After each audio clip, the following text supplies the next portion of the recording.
আজকের নতুন ভিডিওতে সকলকে ওয়েলকাম করছি। আপনারা যারা আমার ফেসবুক পেজে ভিডিওটি দেখছেন, পেজটি ফলো করে দিবেন।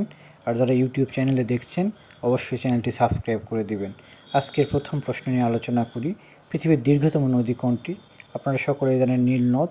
এইটা পৃথিবীর মোট 11টি দেশের উপর দিয়ে প্রবাহিত হয়েছে। এছাড়াও যদি প্রশ্ন অনেক সময় আসে যে পৃথিবীর বৃহত্তম নদী কোনটি, এক্ষেত্রে কিন্তু নীল নদ হবে না, সেটা অ্যামাজন হবে।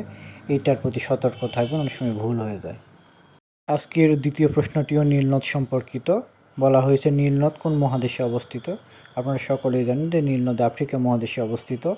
একটু আগেই বললাম যে নীলনদ মোট 11টি দেশের মধ্যে দিয়ে প্রবাহিত হয়েছে এবং নীলনদের মোট দৈর্ঘ্যটি জেনে রাখা উচিত যে 6,853 কিলোমিটার নীলনদের মোট দৈর্ঘ্য।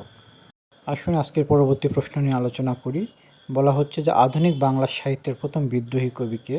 এটা সঠিক উত্তর হবে মাইকেল মধুসূদন দত্ত।